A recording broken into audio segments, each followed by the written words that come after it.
이 사람은 이게 뭔가 한번 제가 질문을 할 테니까 잘 듣고 아는 분은 탁 대답을 하시기 바랍니다. 이것은 조선시대의 보편적이었던 겁니다. 이것은 남자들이 사용했습니다. 이것은 남성들의 신분이요, 이것은 우리 민족의 정신이기도 했습니다. 이것은 무엇인가? 저런 분들이 있어서 기분 엄청 안 좋아. 난 저렇게 빨리 맞히면. 맞았어요. 갓입니다.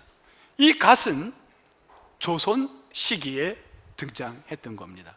그런데 사실은 갓은 그보다 훨씬 이전이었다는 게 고분에서 나왔습니다.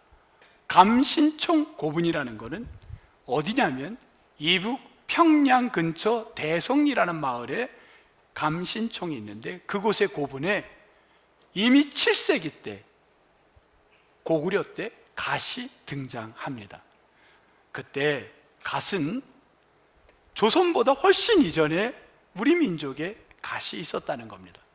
갓은 사람의 신분에 따라 차이가 있었습니다.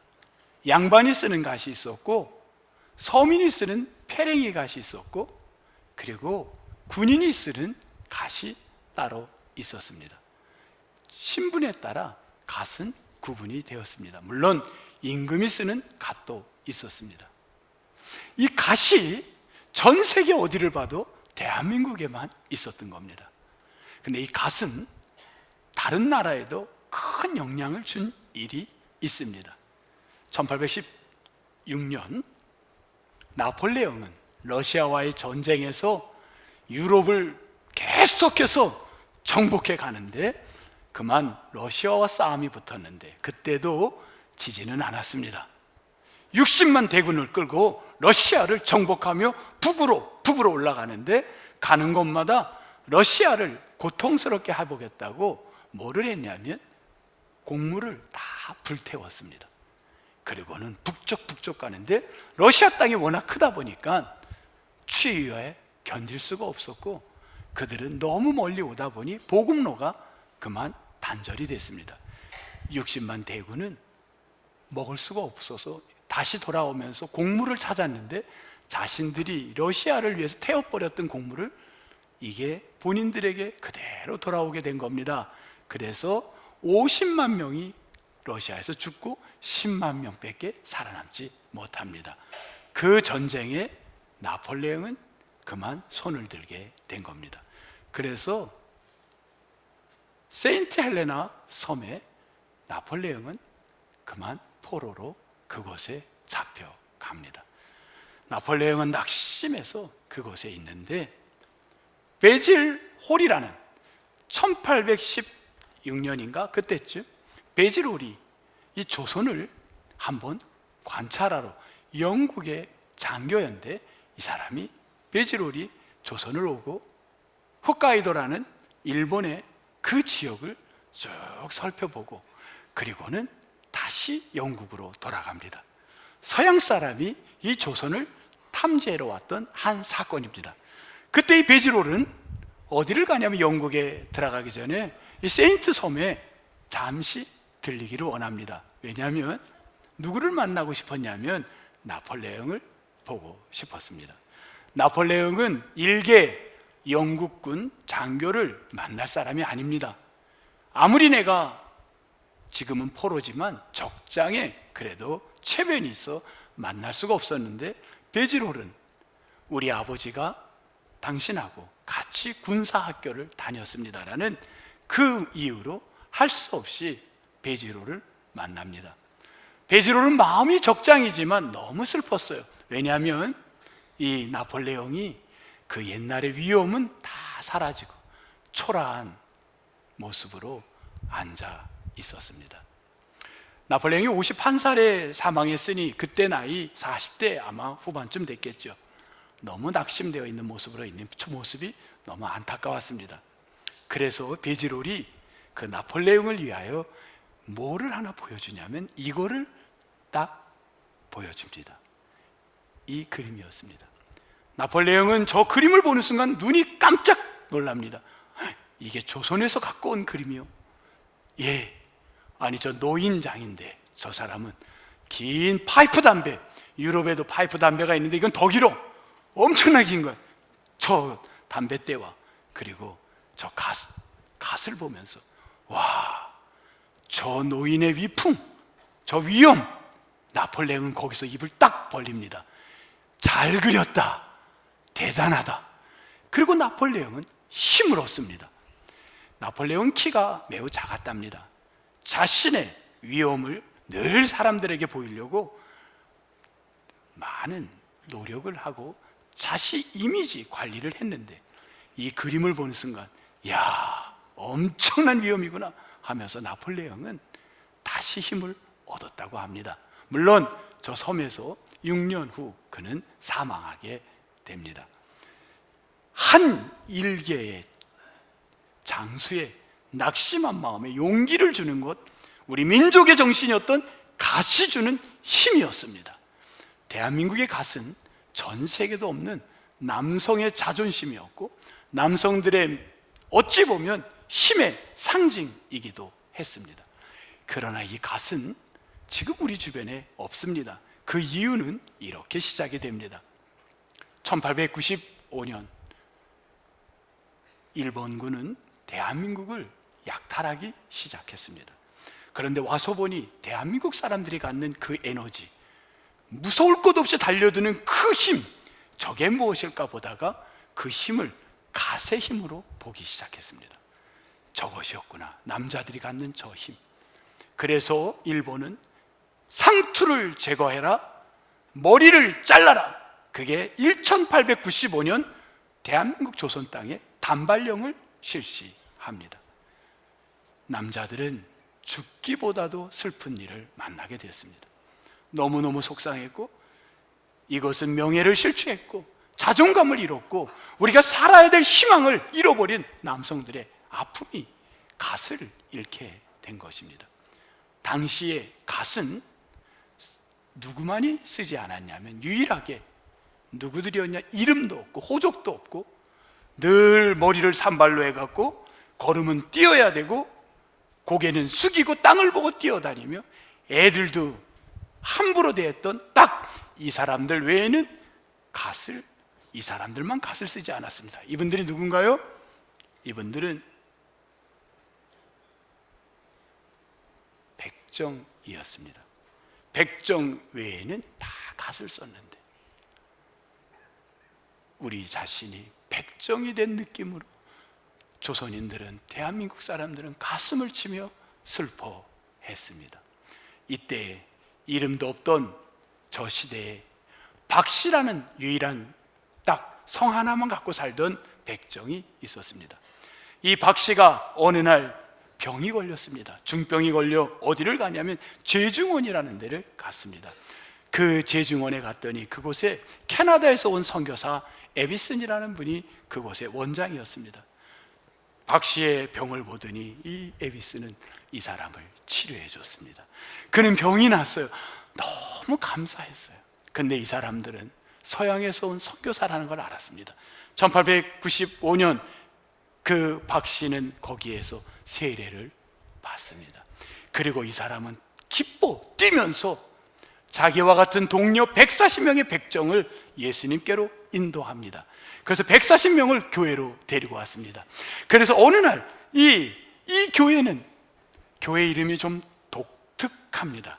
이 교회 이름 잘 안 외워져서 적어놨어요. 이 교회는 이름이 뭐냐면 곤달골 교회, 곤달골 교회입니다. 여러분 외워져요? 잘 안 외워져. 그래서 외우다가 포기했어요. 곤달골 교회입니다.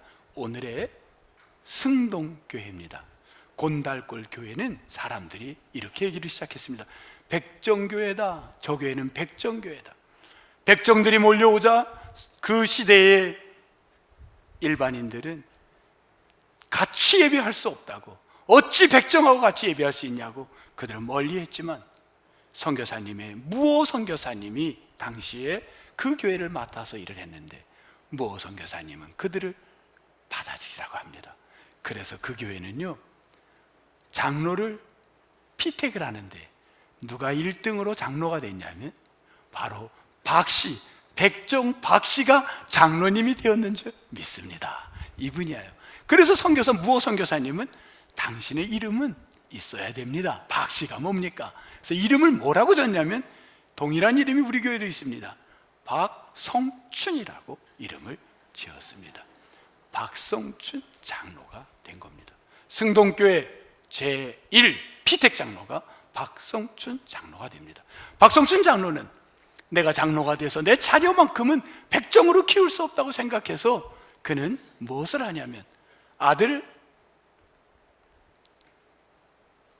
갖다가 너는 공부를 해야 된다. 그리고 그 아들을 어디로 보냐면 선교사에게 보냅니다. 선교사님, 당시 선교사는 교회에서 아이들에게 글을 가르쳤습니다. 글을 가르쳐가지고 글을 어떻게 하냐면요, 나중에 세브란스 병원에 공부를 시킵니다. 그래서 그가 이름이 뭐가 되냐면 그는 서양이라는 이름을 받게 됩니다. 박서양은 우리나라 서양 의료 의사가 됩니다. 그래서 박서양은 의사가 돼서 에비슨과 함께 이제 뭐를 저기 박성춘은 잘못 나간 겁니다. 아버지 이름입니다. 박서양으로 바꿔야 됩니다. 박서양은 아버지와 함께 우리나라 서양 1호 의사가 된 겁니다. 여러분, 조선의 정신은 갓이었습니다. 박성춘은 저 갓을 어떻게 생각했냐면요, 이거 나만 갖고는 안 되겠구나. 내가 이제 그래서 1895년 우리 내무 대신 유길준이라는 사람을 만납니다. 그리고 유길준에게 이야기를 합니다. 물론 박성춘은 독립운동도 했습니다. 그리고 많은 사람을 앞에 놓고 여러분, 이 민족을 위해서 우리의 자존감을 살려야 됩니다 하고 외치면서 그는 독립운동도 했고, 그리고는 사람들에게 이 자존감을 세울 게 없을까 해가지고 내무 대신 유길준을 찾아가서 부탁을 합니다. 우리 백정도 사람입니다. 우리의 자존감을 세워주십시오. 부탁입니다. 그는 있을 수 없는 부탁을 기도하며 부탁을 했습니다. 장로 박성춘의 이름으로 그는 찾아간 겁니다. 유길준은 고종 황제에게 그 이야기를 하고, 고종은 놀라운 결정을 합니다. 그 말을 듣고 백성들에게 공고를 합니다. 여러분, 오늘부터 백정도 사람입니다. 사람이 아니었다는 거였습니다. 이제 사람이 된 거예요. 그리고 더 붙여서 이렇게 얘기를 했습니다. 상투를 트시고 갓을 써도 됩니다. 이 말을 듣는 순간 전국에 있는 백정들은 춤을 추듯이 기뻐서 갓을 쓰고 길거리를 뛰어다니고, 갓을 쓰고 일을 하고, 갓을 쓰고 예배당에 와서 예배드리고, 갓을 쓰고 기도하고, 심지어 잠을 잘 때도 갓을 쓰고 잤답니다. 뜨거운 얘기야, 여러분. 뜨거운 얘기야. 너무너무 기뻐서 민족의 이 정신, 우리 민족의 정신, 이 에너지, 이 갓을 그처럼 기뻐하며 춤을 춘 것입니다. 그래서 그 시대에 기독교인, 크리스찬 하면 사람들은 뭘로 생각했냐면 약자들을 대변하고 개혁을 하고, 어찌 보면 정의를 위해 살았던 사람들, 그들을 크리스찬이라고 생각을 했습니다. 그거는 아마 백정, 박씨가 만들어낸, 그런 사람들이 만들어낸 정신입니다. 교인 하면은 역시 달라. 약자와 함께하는 정의로운 사람들이야. 자, 이제 시대가 지나 꽤 오랜 시간이 지나왔습니다. 지금의 교인, 크리스찬은 어떤가요? 교인, 와, 달라. 그렇게 되지 못하다는 겁니다. 젊은이들은 요즘 학교에서도 내가 교회 다닌다는 걸, 직장에서도 내가 크리스찬이라는 걸 자랑하지 못할 때가 많답니다. 실제로 통계적으로 보면 30%의 아이들이 교회를 떠나고 있습니다. 이거는 너무 부끄러운 우리들의 모습이 아닌가 생각이 듭니다. 저는 그래서 고민을 하다가 전도서가 끝나고 신약 성경으로 설교를 무엇으로 할까 하다가 지금 한국교회에 필요한 것이 무엇일까? 한국교회는 어떤 게 필요할까 하다가 이 갈라디아서를 오늘부터 살펴보기로 했습니다. 왜? 갈라디아서는 가장 사랑했던 역사적 인물 중에 한 사람은 마틴 루터입니다. 마틴 루터는 이렇게 말을 했습니다. 갈라디아서는 나의 부인이다. 갈라디아서는 나의 부인이다. 캐서린이다. 이렇게 얘기를 했습니다. 캐서린은 루터의 부인이었습니다. 이 갈라디아서는 루터가 종교를 개혁할 때 힘들고 지칠 때마다 여기에서 그는 말씀을 붙들었던 것입니다. 마틴 루터가 봤던 말씀, 가장 많이 봤던 말씀은 어디였냐면 갈라디아서 3장 11절. 지금부터 아주 오래전 1500년도경에 루터가 늘 읽었던 말씀, 갈라디아서 3장 11절 같이 한번 여러분 읽도록 하겠습니다. 3장 11절입니다. 시작. 또 하나님 앞에서 아무도 율법으로 말미암아 의롭게 되지 못할 것이 분명하니 이는 의인은 믿음으로 살리라 하였음이니라. 이 말씀입니다. 이 말씀은 어디서 온 말이냐면 바울이 만든 말이 아닙니다. 이 말은 어디서 왔냐면 이 말은 하박국 2장 4절에서 온 말입니다. 여러분 구약성경 하박국서 2장 4절로 가보겠습니다. 하박국 2장 4절 1302쪽이 되겠습니다. 1302쪽. 하박국은 유다가 바벨론의 포로로 끌려간 이유, 거기에 대해서 너무너무 슬퍼가지고 그럼 우리가 어떻게 해야 됩니까? 너희들의 교만을, 너희들이 하나님보다 더 사랑한 거를, 그것 갖고는 안 된다. 너희들은 이거를 붙들어야 된다. 그 말을 듣게 됩니다. 그 이야기가 바로 하박국 2장 4절입니다. 같이 읽겠습니다. 시작. 보라, 그의 마음은 교만하며 그 속에서 정직하지 못하나 의인은 그의 믿음으로 말미암아 살리라. 아멘. 하박국의 이야기를 바울은 그대로 갖고 가서 갈라디아서 4장에 이 말씀을, 3장에서 이 말씀을 인용하고 바울이 쓴 책마다, 서신마다 이 말씀을 꼭 하나씩 집어넣습니다. 로마서, 갈라디아서, 바울이 썼는지 안 썼는지 매우 불분명하지만 히브리서 동일하게 이 말씀이 등장합니다. 바울은 이 말씀을 매우 중요하게 여기며 개혁의 말씀으로 붙들었던 것입니다. 성도 여러분, 오늘 이 갈라디아서는 과연 언제 어디서 기록되었는가? 이제 우리가 하나씩 들어가 봅니다. 바울은 개혁의 장신, 그곳으로 갈라디아서를 했다는데, 자, 바울은 이 갈라디아서를 이해하려면 사도행전을 알아야 합니다. 적어도 사도행전 13장부터 15장을 여러분이 알아야 갈라디아서를 이해하게 됩니다. 바울은 예루살렘 교회가 이방 교회를 개척을 했는데 그 교회가 안디옥 교회입니다. 안디옥 교회가 세워진 지 얼마 안 됐지만 선교사를 보냅니다. 그 선교사가 누구였냐면 바나바와 바울입니다. 그래서 바울과 바나바와 바울은 세계 선교를 몇 번에 걸쳐서 하냐면 3번에 걸쳐서 선교를 하게 됩니다. 그때 1차 세계전도, 1차 전도가 바로 어디냐면 여기였습니다. 한번 보시겠습니다. 1차 세계전도, 안디옥이라는 데서 파송을 받아서 배를 타고 쭉 가가지고 지금 보면은 어디로 갔냐면 이고니온, 루스드라, 더베, 버가라는 데를 가서 복음을 전합니다. 지금 여기 나온 1차 선교 여행을 했던 저 지역, 저기가 뭐냐면 바로 갈라디아라는 지역입니다. 그래서 여러분이 갈라디아 교회, 지금 갈라디아서 1장부터 있는 이 갈라디아 교회는 어디를 두고 하는 거냐면 저 전체를 두고 하는 말입니다.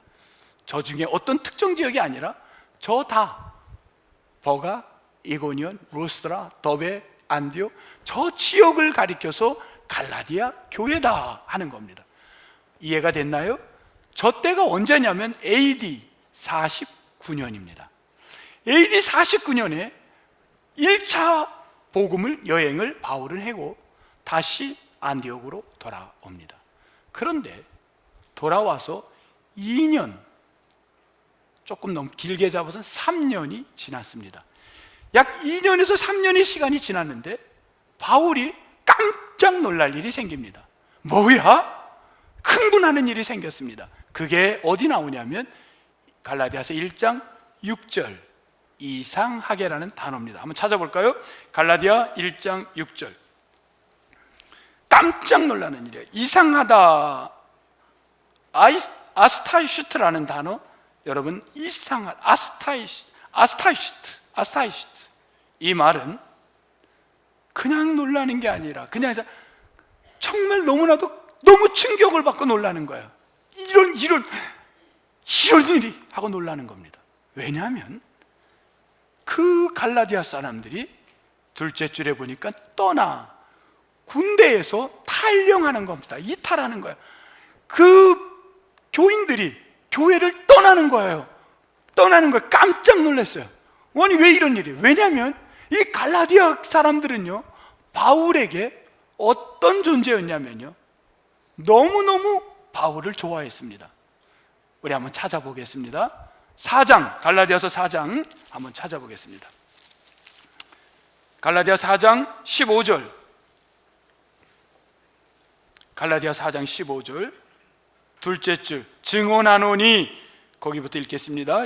증언하노니, 시작. 너희가 할 수만 있었더라면 너희의 눈이라도 빼어 나에게 주었으리라. 이 갈라디아 교인들은 눈이라도 빼어서 줄 만큼 바울을 좋아했습니다. 언제? 2년에서 3년 전에. 그러니까 AD 49년입니다. 그때 그렇게 바울의 복음을 듣고 기뻐했는데 이들이 교회를 떠나는 겁니다. 마치 군인들이 이탈하듯이. 그래서 바울은 깜짝 놀란 겁니다.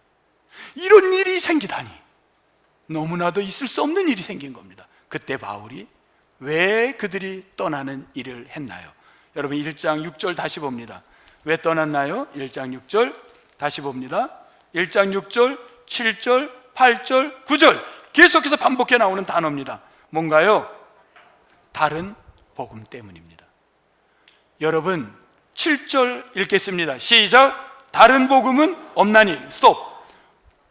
다른 복음이 있나요? 없습니다. 복음은 하나입니다. 다른 복음은 없습니다. 복음이 무엇인가요? 예수 그리스도가 복음인 줄 믿습니다. 우리 한번 고백하겠어요. 복음은 예수 그리스도입니다. 시작. 복음은 예수 그리스도입니다. 그런데 지금 이 갈라디아 사람들에게 뭔가 들어왔는데, 야, 예수 믿지 말라는 게 아니야. 예수만 믿어서는 안 돼. 예수 믿었지? 너 플러스 요거 해야 돼. 그게 뭡니까? 두 가지를 제시하는 겁니다. 이게 다른 복음이었어요. 갈라디아 사람들을 힘들게 한 게 두 가지입니다. 하나는 율법, 하나는 예수 플러스 할례, 요거였습니다. 너 예수 믿는다고? 좋아. 그런데 너 할례 받았니? 너 예수 믿는다고? 율법 좋아. 근데 너 율법 있니? 이것이었습니다. 여러분, 복음은 예수 플러스 물질, 예수 플러스 어떤 것, 그 어떤 것도 없는 겁니다. 오로지 복음은 예수 한 분인 줄 믿습니다. 그런데 사람들이 그렇게 접근을 했더니 사람들이 흔들리기 시작했습니다. 왜? 창세기 17장을 봐. 아브라함이 할례를 받지 않았니? 그러면 너 할례 받아야지. 너 구약 성경의 율법을 믿어야지. 사람들이 흔들렸어요. 바울은 이 소식을 듣고 너무 놀라서, 바울은 혼자 힘으로는 해결할 수 없어 바나바 같이 의논하다가 그들과 싸움, 다른 복음을 전하는 사람들과 싸움이 될까 봐 그는 싸움을 멈추고 어디로 가냐면 자신들을 파송한 안디옥 교회 갖고는 안 돼요. 가장 초기 교회 예루살렘 교회에다가 편지를 하고 그리로 찾아갑니다. 그래서 예루살렘 교회는 모든 그 지역의 목회자들을 다 불러 모아서 역사적으로 오늘날로 모이면 총회가 열립니다. 목회자들이 모여서, 장로님들이 모여서 총회를 합니다. 그래서 예루살렘이 모여서 총회를 합니다. 오늘의 아젠다는 복음 플러스 율법, 복음 플러스 할례. 이 갈라디아 지방의 이 교회들이 지금 이 사람들이 할례를 안 받았는데 여러분 어떻게 할까요? 하고 의장이 질문을 합니다.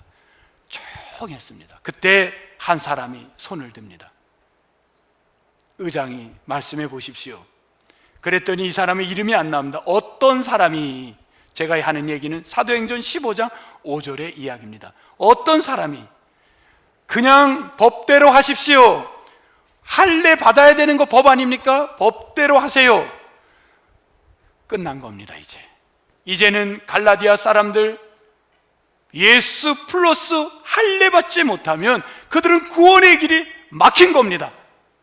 바울, 바나바는 숨을 죽이며 큰일 났다 생각하고 있었습니다. 왜? 이거는 그 회의에서 결정하는 대로 따를 수밖에 없는 겁니다. 그만큼 중요한 거예요. 근데 그 순간에 한 사람, 그는 자기의 이름을 정확히 갖고 있는 사람입니다. 7절, 사도행전 15장 7절, 누구였냐면 베드로가 일어나 이야기합니다. 우리 장동길 장로님이 일어나는 거예요. 제가 이야기하겠습니다. 뭐요? 하고 물었습니다. 여러분 한 사람 한 사람이 베드로가 되기를 주의 이름으로 축복합니다. 뭐요? 그랬더니 그 사람이 일어나서 이야기합니다. 왜 사람들에게 멍에를 메웁니까? 15장 10절 이야기입니다. 당신들이나 나나 예수 그리스도의 은혜로 구원받았는 줄 믿습니다. 15장 11절의 이야기입니다. 조용했습니다. 15장 13절 의장 야고보가 결론을 이야기합니다. 여러분, 오늘 회의는 마치겠습니다. 하나님의 은혜로 복음으로 구원받는 줄 믿습니다. 그리고 결론을 내렸습니다.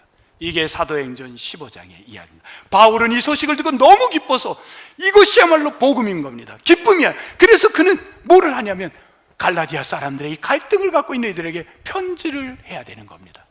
그래서 이 편지가 바로 갈라디아서입니다. 너무 기뻐서 이 소식을 지금 누구에게? 갈라디아 교인들에게 전하는 겁니다. 기쁨의 소식을 전하는 거예요. 다른 복음은 없습니다. 오로지 예수 그리스도 주님만이 우리의 구원자인 줄 믿습니다. 이 편지를 보내는 겁니다.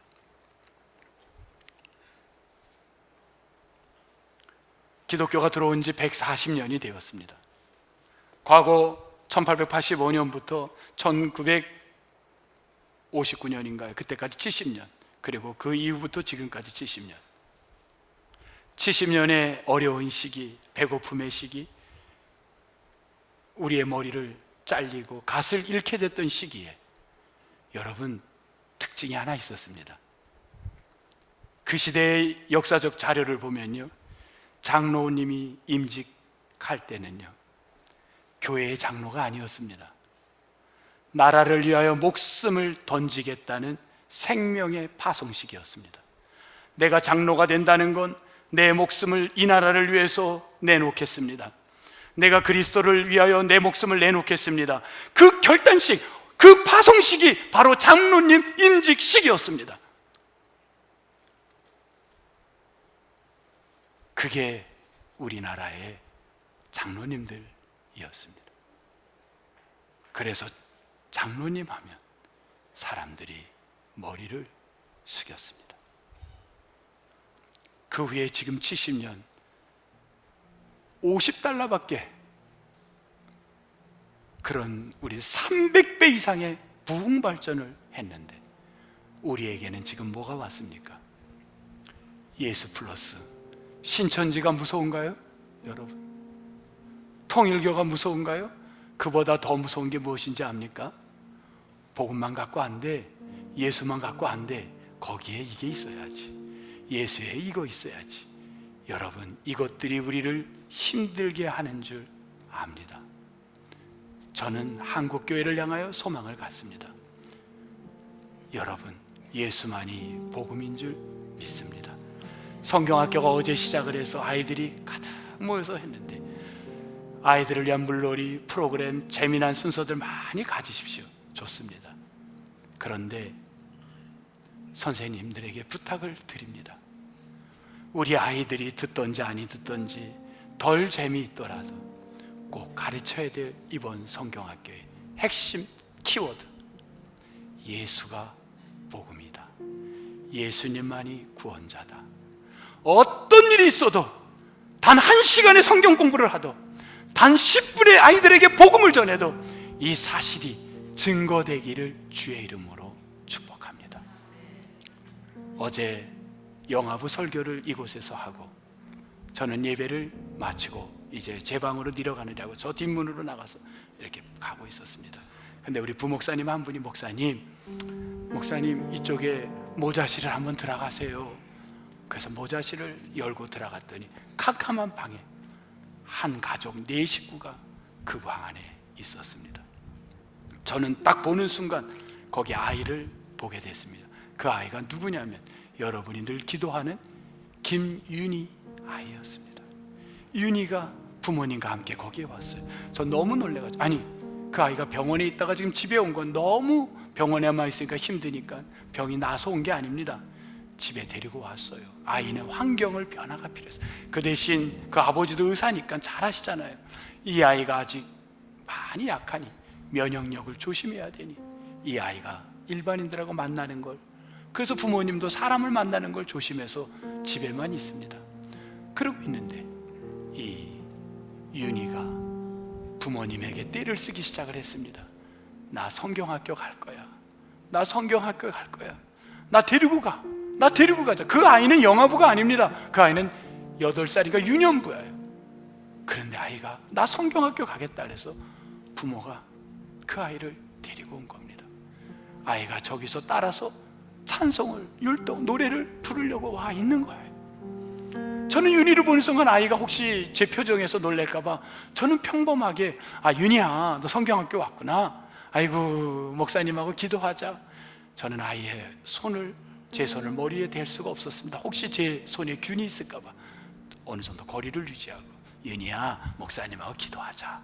그리고는 기도를 하는데 그 어린 아이가 눈물을 펑펑 흘리면서 울기 시작합니다. 너무 마음이 아팠습니다. 그 아이는 모자를 써고 친구들을 만나야 됐습니다. 왜냐하면 여러분, 그 아이가 약을 먹음으로 많은 부작용이 나타나고 있었습니다. 아이의 모습이 너무 마음이, 저는 여러분 상상에 맡기겠습니다. 그 아이를 위해서 제가 할 수 있는 건 아무것도 없었어요.